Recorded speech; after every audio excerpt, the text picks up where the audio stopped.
I'm so excited to be here today and show you my entire Alocasia collection. I feel like I've been thinking of videos to show you a certain Alocasia update or a new Alocasia maybe I haven't shown you yet, or the newest leaf or something, and then it just dawned on me I'm just gonna do an Alocasia collection video. As of this moment that I'm filming, I have no idea how many varieties I have, but I do know it's quite a few. I tend to dive really headfirst into any new plant species or really anything that I really like and enjoy. I got my very first Alocasia. It was December 2022. Yes, I haven't had Alocasias for that long. And in March, I got my second one. And then really quickly after that, I just started really collecting a lot of them. And I'm curious today to know how many I have, but I have anything from the super common to unicorn ones, and I just really love this plant genus. I can't believe I stayed away from it for so long.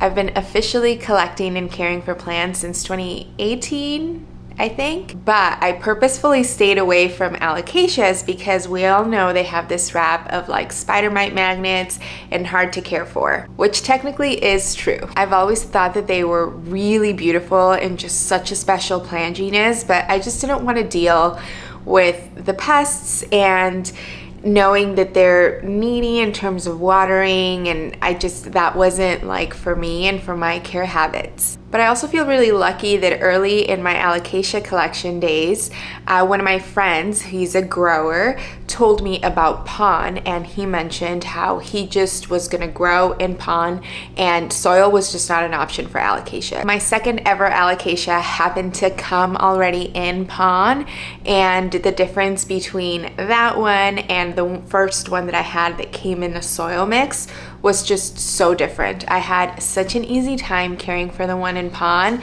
and it was growing vigorously, whereas the one in soil was always just kind of hanging on by a thread. I do talk a little bit more about this in my pond video that I just uploaded recently, so I'll link that if you want to know more about that backstory. But for now, let me just show you my Alocasia collection. These are in no particular order. Let's dive in. This is actually really good that I'm doing this right now because I can set aside those that are thirsty.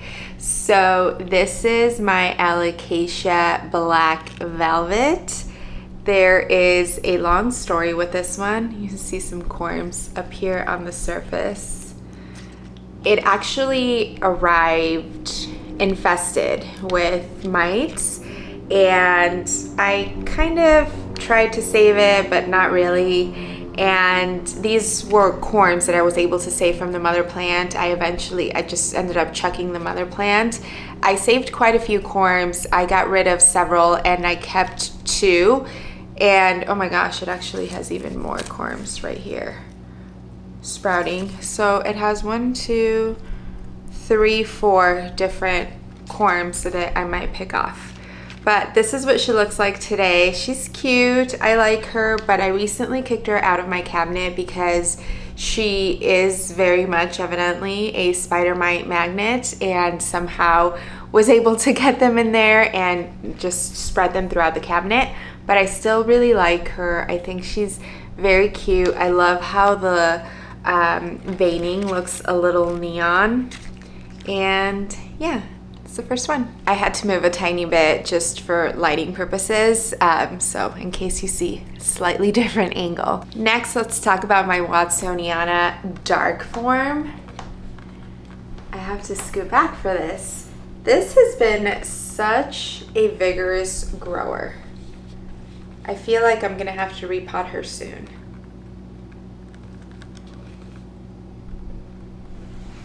She has really dark foliage with really deep purple backs. The petioles are really dark purple, and she grows constantly. And look at this leaf size. Pretty big. Look at this.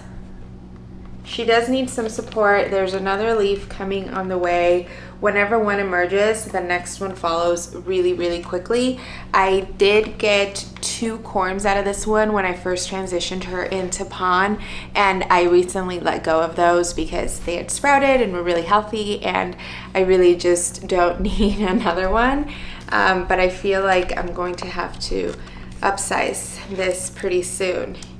Yeah, there's already roots down here. I do have 3 Watsoniana forms, and they're all really different and special, I think. This is my alocasia. Oh my gosh, I'm blanking. Is it silver dragon scale? That sounds wrong. It's one of the dragon scales, obviously. Is it silver dragon scale? I will have to confirm that because I'm totally having a brain fart right now. This was a rescue, so funny story, my very first alocasia was a dragon scale just like this, but it ended up not making it. So I saw this as a rehab. It was in the ICU at my local plant shop, and I rescued it immediately, took it out of soil, put it into fluval stratum to reroot, and then eventually transferred into pon, and it's doing so good. I really love this dragon scale variety. I think it's so pretty. And I have 3 dragon scales. I have one that's like really dark. I have the regular green one, and then the silver. Out of the 3, I would say this is the one that grows the fastest for sure. But so pretty. The texture is just, it's so cool. I'm really sad to show you this next one in the condition that it is, but I'll walk you through what I believe is the issue or has been happening. This is my Alocasia Maharani, and this is the second alocasia I ever had, and it came in pon and had been doing just so well. I mean, look at this leaf size it gave me. It was doing amazing until it flowered this year. This might be a leaf finally coming up here. But basically someone shared with me research that chopping off the blooms on alocasias actually slows down the blooming cycle, or like that whole thing, because it's not able to go through all the phases that the blooming cycle goes through. So it just delays it versus speeding up getting a new leaf. So I left all the blooms here, and it just really stressed the plant out. It lost several leaves. It does not look good. Right before it bloomed, it probably had like 6 or 7 leaves. They were all pretty good size, really beautiful. I really love the texture on this one. I just think it's so cool. This is a hybrid from a Mellow and I forget what the other one is, but this is a hybrid, and in my experience was super easy. But yeah, I strongly feel that blooming has stressed it out so much. I think I just need to do more research on this whole blooming cycle and how much it really affects to chop them, because I used to just chop them and I feel like everything was fine. But ever since that information was shared with me, I just tried to let them die off on their own. But this has been struggling since. I think it gave me like 5 blooms in a row. There are some corms on the surface. I can see 1, 2, 3 at least. So I might try to pick those off and try to regrow them, and then yeah. I'm really bummed that she's looking like this, but I hope that she can make a comeback, because I do think that this is just such a beautiful alocasia. This is my Alocasia Cuprea. I think it has another name to it, like Red Dreams or something. Quilt, I don't know. No, I'm like mixing up 2 names together. This is such a cool looking alocasia. It's like a little alien-y. It has kind of like rubbery leaves, and the color is just stunning. This has been on a journey for me.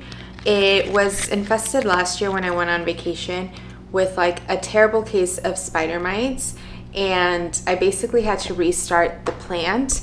I did get some corms and they did sprout, but the corms quickly, or like once they sprouted, they quickly got spider mites, and so I ended up just chucking them because I didn't want to deal. And this came back pretty quickly, and I was growing like really big leaves. But I have to be honest, I think that this pot is just not serving me, because there's no way for me, like there's no little window or anything for me to know when the reservoir is dry, so I'm not properly watering it. And you know, I lost all the leaves again, and so now it's restarting. But we have this beautiful leaf. There's two plants in here. There's another on the way, on both of the plants actually, and then this smaller leaf on this one. It's a beautiful alocasia, and I really hope to grow it really nice and big again. But I really do think that I'm going to end up switching this pot because it's just not doing us any favors. Up next is my really dark dragon scale. I'm not sure what the name of this specific one is, but it is a lot darker than the green. I ended up getting this because it had a little bit of sport variegation. I found it at Lowe's, so I haven't had it very long. There's 3 little plants in here. I haven't seen any more. Oh, I guess, yeah, there's a little bit of sport variegation in this one. If it focuses, there we go. But otherwise, I haven't seen anything. But regardless, I think it's beautiful. I fell in love with it at the store, and there was just no way that I was not going to bring it home. This is the first leaf I believe it gave me, so it has been a slower grower, but look at the difference in size. Like, this was the biggest leaf prior, and then look at this.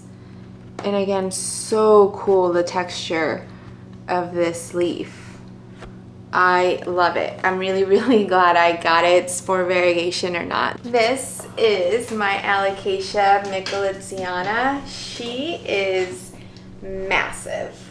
I just right now discovered spider mites on her. She does tend to be kind of a spider mite magnet, but they are really easy to get rid of. I don't know if you're gonna be able to see some of the webbing there. They're really easy to get rid of, and she lives in the kitchen island all by herself, so I'm not super worried, but she's huge. I upsized her in my pond video with you, and I just love her. Arguably my favorite alocasia. Like, she's just gorgeous, like so beautiful. She has this beautiful like velvety texture.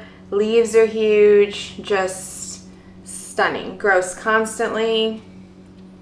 So pretty. Oh, and in the subject of blooms stressing the plant out, so this bloomed, it was just one, but I didn't chop it either. And also I was experiencing a lot of leaf loss while it was blooming. So yeah, I just need to do more research, but the way I'm feeling right now is I'm just gonna chop the blooms as I was doing before. Let's briefly talk about my pink Bambino. I just featured her in a favorites video, and so there isn't too much progress. I mean, the new leaf did emerge, but it emerged all green, unfortunately. But that's okay, we still really like her. We still think she's very cute. She has been in fluval stratum now for quite some time, but I mean, she was so itty bitty when she first arrived.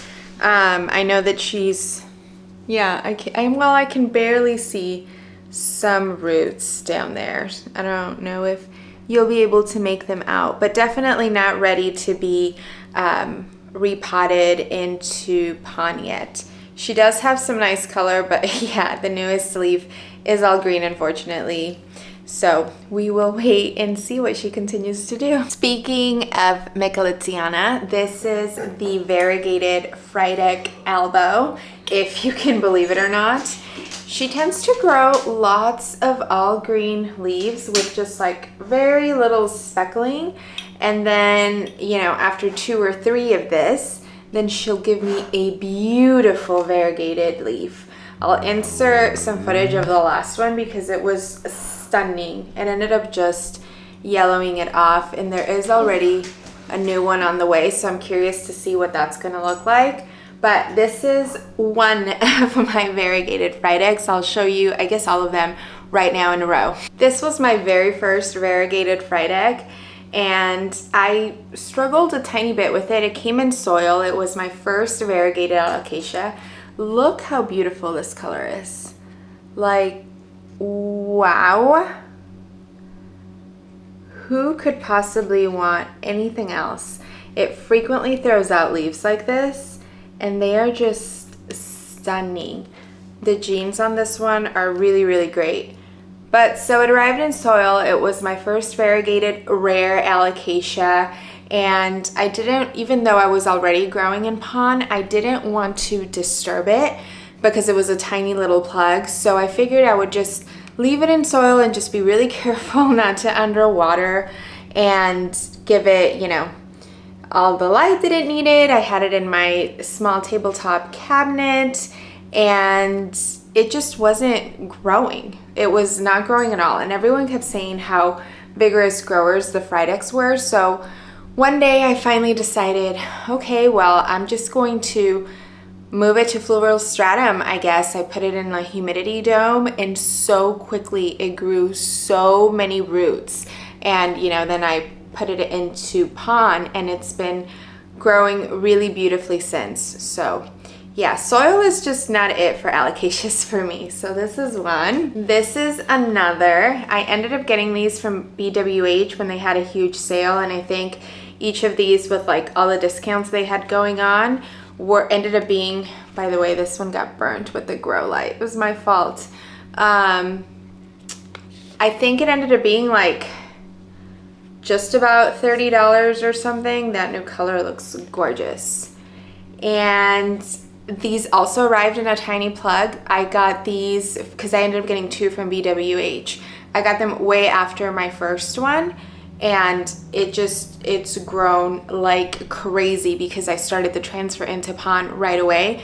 I've already gotten two babies out of this one, and I actually just got a third. So I technically don't count this as another Frydek, but I do have it. I'll be letting go of this one soon. Also just recently upsized it because it was huge. And this is the other Frydek I got from BWH. I'm kind of using a little clip to hold them all in place. I would say this one probably has a little bit better color than the other one, but the babies from the other one were actually pretty gorgeous.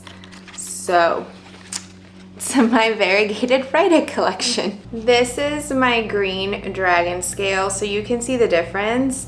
Like, this is a lot brighter green than the one that's super dark, and obviously very different than the silver, but I still love her. She was also a rehab for me. I also repotted this in my pon video, and she is in my DIY pon mix, which I just said on my Instagram stories, I feel like works just as well as the lechuza pon. Like, I see no difference in the plant's growth or health. And this guy, are you ready? This is a Longiloba Purple Prince. The color just, camera just does not capture how beautiful it is. So this is the newest leaf. I'm gonna have to give it support because it was just like, look at this, leaning, poor thing. And I probably need to give it an upsize also. But yeah, the leaves come in super deep. It's like interesting because it's super deep, but it's so bright at the same time. It's hard to explain. And I ended up getting this one by mistake. There was actually, I did this in unboxing with you, and it was supposed to be silver, but clearly this is not silver, but it ended up being such a pleasant surprise because it's just so beautiful. Highly, highly recommend. And then it has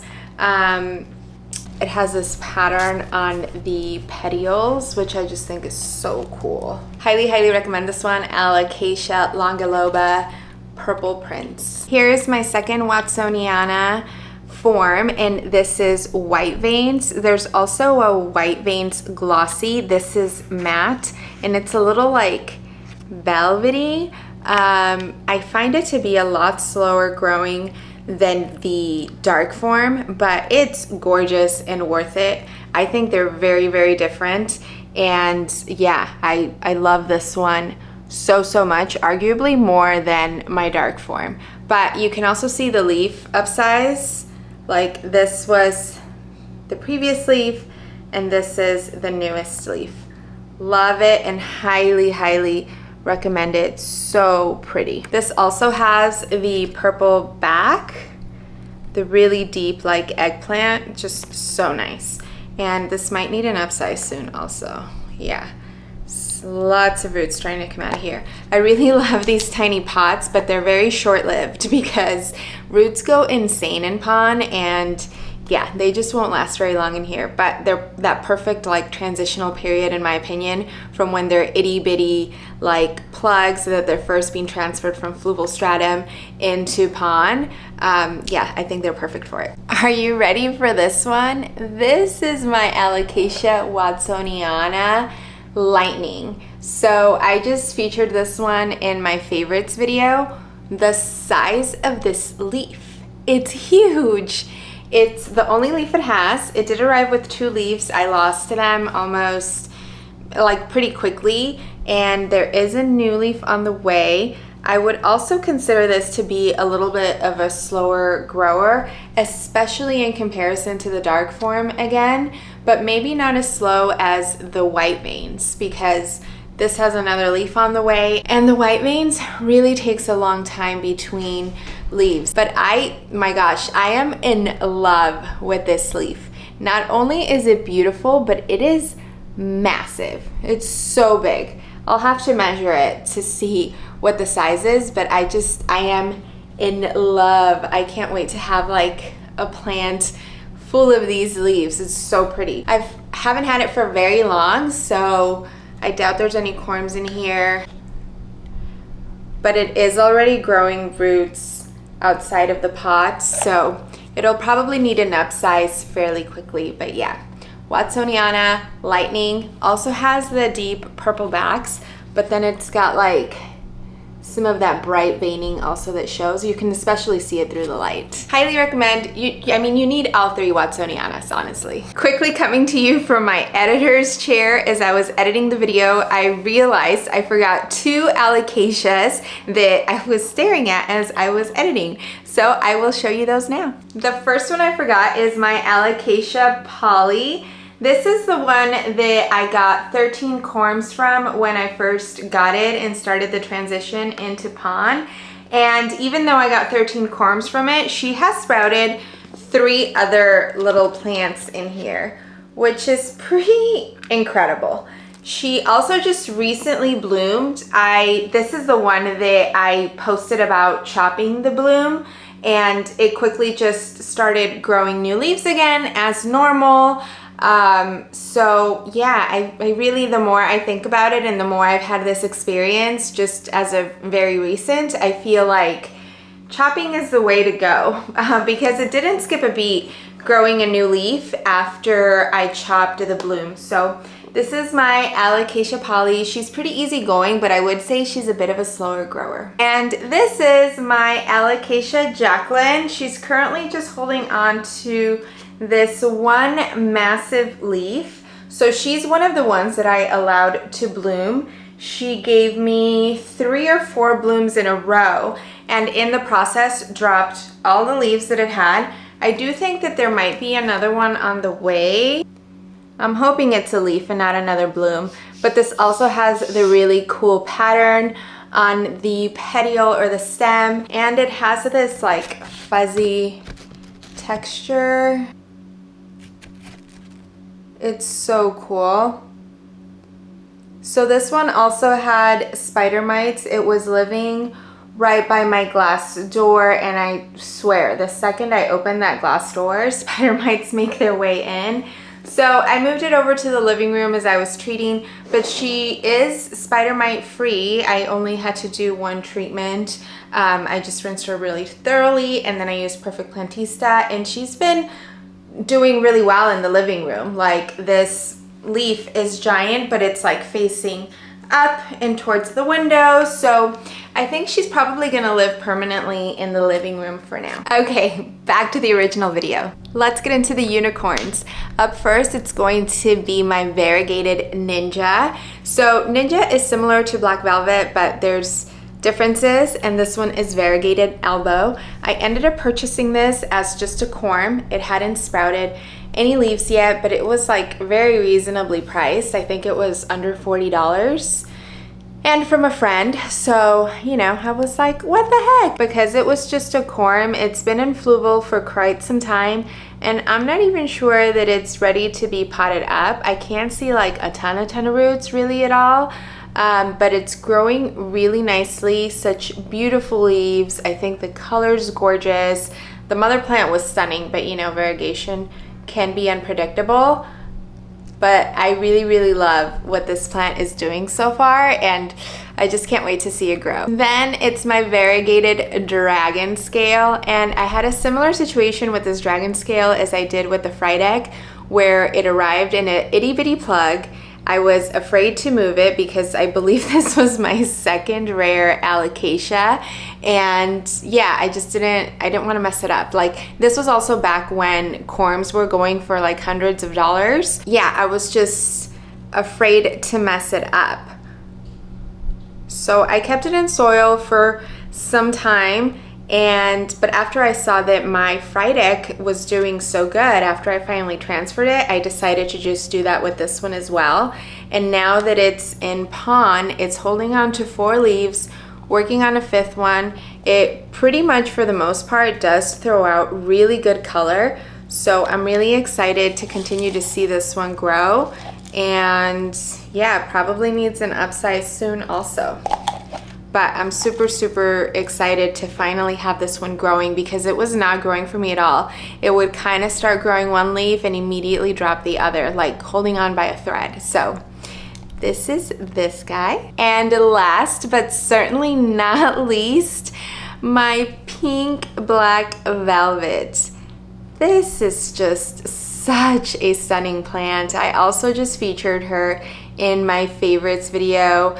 And she's just so beautiful. She grows one leaf after the other. You can see this one unfurling, and there's a lot of color in it if the camera picks it up, but it's just so pretty.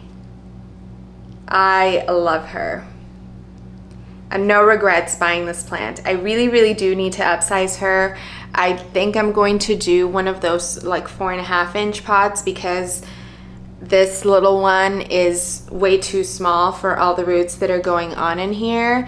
I wanted to get something a little extra special, but it's just so hard to find pots. Like, that's been the bane of my existence since I started collecting plants, honestly. Pots are tough to find.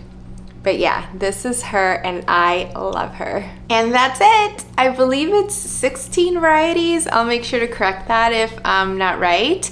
But those are 16 varieties, and definitely more because I have the Frydek duplicates. Again, not that I never not liked this genus, but I really just fell in love the second I got it and was able to properly care for them and grow them. For me, pon is the only way to go, semi-hydro for Alocasias. Otherwise, I'm convinced I wouldn't be able to do it. But I want them all. Oh, I actually, honorable mention, I just got an Alocasia Loco. I'll insert some footage. It's itty bitty corm that barely sprouted, so it's kind of in rehab right now, and we'll see what that one does. But yeah, I just want all the Alocasias. I think they're so beautiful, and I think that if you figure out a good method for you and your environment to care for them, they're so rewarding and pretty easy. I will say the spider mite thing, like on the Frydek, or like I had an issue with the Cuprea also that was constantly getting them, is annoying, but spider mites are really easy to get rid of. If you're into beneficials, you can, kind of add that sachet and forget about it.